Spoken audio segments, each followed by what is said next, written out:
ZR2 badge? That factory winch on a full-size Silverado? Chevy just answered the F-150 Raptor with something Ford genuinely didn't see coming. By the end of this video, you'll understand why the ZR2's most significant engineering decision has nothing to do with suspension travel or horsepower, and why that decision is the reason experienced truck buyers are taking this seriously for the first time. There's one interior architecture in this truck that no American full-size off-road pickup has attempted before. I'll get there. And is this worth its premium over a standard ZR2? My answer requires a comparison most truck buyers aren't making. We're covering the interior, the exterior, and the powertrain, and the brief produced this truck is reportedly didn't start in the standard product planning cycle. It reportedly started with one internal question that someone at GM asked the day the Raptor R hit $111,000. Here's the most significant decision in this vehicle, and it isn't the Multimatic shocks, and it isn't the factory winch. It's the dual-screen architecture. Not a landscape infotainment with a secondary display, two independent full-size screens, a landscape upper managing navigation and media, and a dedicated portrait lower running the ZR2 Off-Road Command interface. No other American full-size off-road truck has committed to that separation at production scale.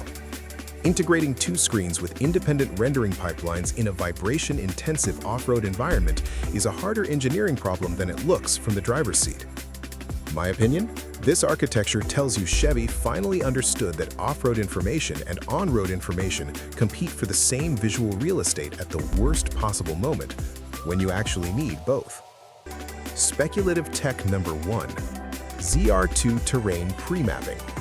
The portrait lower screen uses the ZR2's forward camera array to map the next 20 feet of obstacle geometry and overlay optimal wheel placement guides before the driver commits. Pre-commitment visualization reduces recovery events on technical terrain. On a 6,000-pound full-size off-road truck, that's a capability multiplier, not a feature. The screen architecture establishes what this interior is trying to do. The control layer underneath it is where the brief gets specific. That rotary gear selector isn't a styling decision. The precision machine neural dial replacing a conventional lever solves a specific problem that anyone who's done serious off-road work in a full-size truck knows well. At extreme articulation angles, reaching for a conventional lever requires visual confirmation.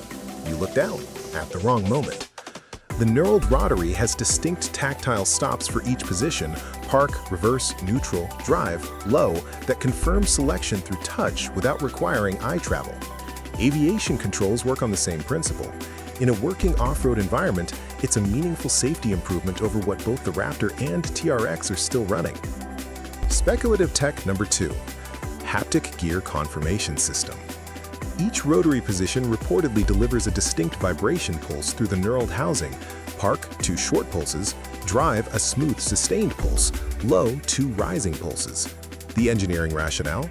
In a working off-road environment where engine, tire, and suspension noise fill the cabin, haptic confirmation replaces audio confirmation entirely.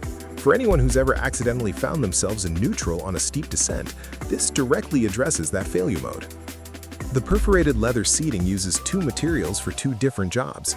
The perforated center panel ventilates through the foam for sustained comfort on long drives. The solid leather bolster resists entry and exit wear, which matters on a lifted truck where every door opening involves a real physical effort. The gray accent stripe through the headrest is subtle.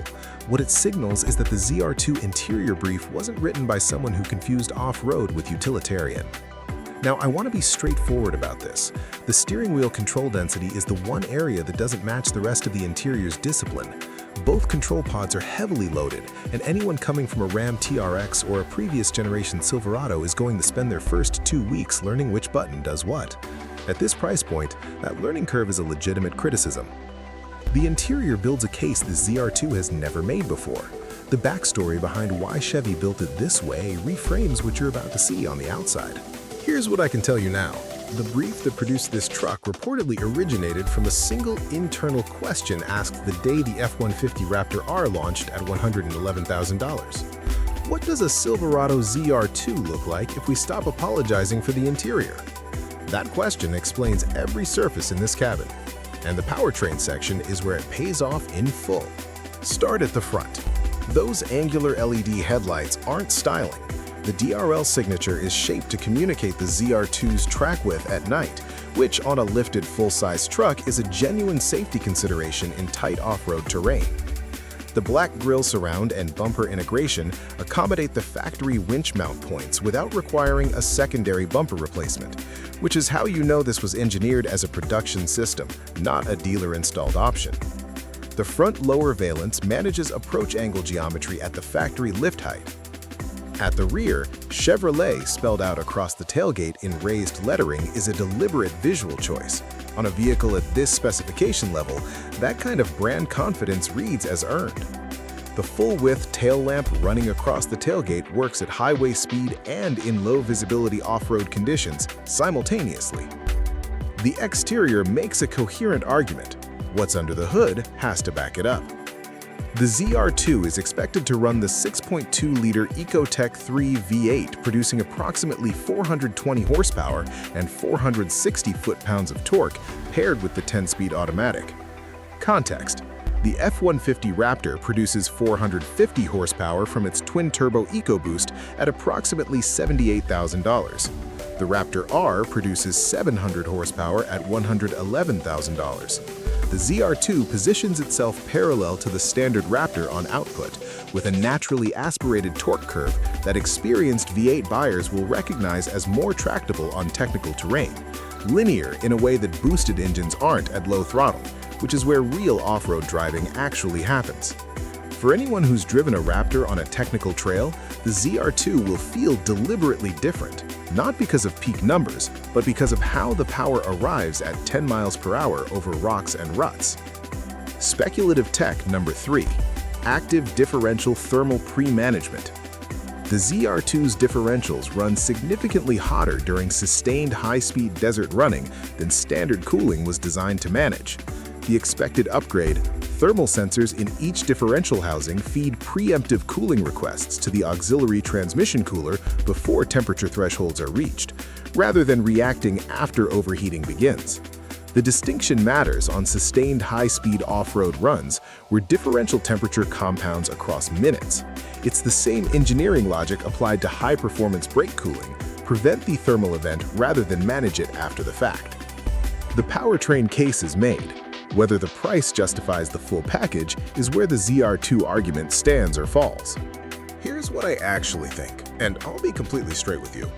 The internal question that started this brief, what does a ZR2 look like if we stop apologizing for the interior, has been answered in full. The dual-screen architecture, the haptic rotary selector, and perforated leather brief, this is Chevy's direct answer to every buyer who looked at the ZR2 and the Raptor side by side and chose the Raptor because the interior felt like the more serious machine. That argument is gone now. The Silverado ZR2 in this specification is expected to land between $72,000 and $85,000 fully configured. The F-150 Raptor sits at approximately $78,000. The Raptor R starts at $111,000. The ZR2 positions itself parallel to the standard Raptor and well below the Raptor R, with a capability and interior case that's genuinely competitive at the lower price point. On depreciation, ZR2-based Silverados have held strong used market values because enthusiast demand for the platform is consistent. A dual-screen ZR2 with genuine interior differentiation should track above the standard ZR2 at resale.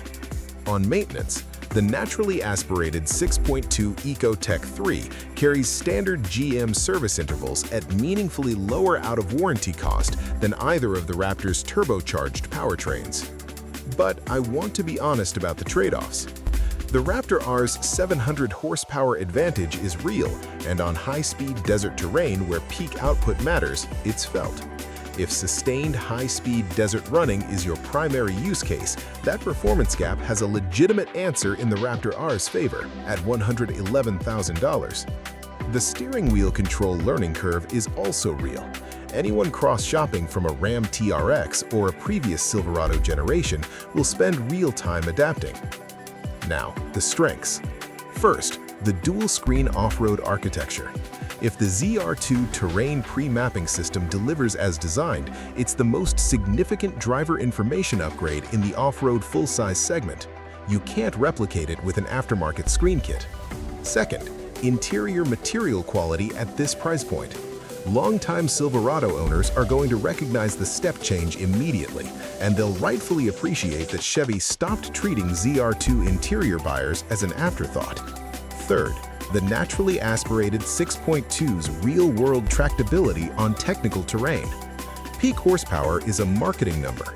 Torque delivery at 8 miles per hour over loose granite is what actually determines whether you make it through. Here's the call. If you want a full-size off-road truck where the interior matches the capability brief and you're not writing a check for $111,000, this is the strongest argument in the segment right now. If maximum peak output is the deciding factor, the Raptor R makes its case, and you know what it costs. At the open, I said that factory winch was something Ford didn't see coming. Having walked the full picture, dual-screen off-road architecture, haptic rotary selector, 6.2-liter V8 tractability, that winch turns out to be the least interesting thing about this truck, which is exactly the point. I genuinely love your perspective, especially if you've owned a ZR2 or cross-shopped a Raptor. Drop it below. Silverado ZR2 at $80,000 or F-150 Raptor R at $111,000. Same day, money in your account. Which one leaves the lot? Drop ZR2 or Raptor R below. And if you want to see this go directly against the Ram TRX, that video is right here. If this kind of real, no-nonsense automotive analysis is what you're looking for, subscribe. I'll see you in the next one.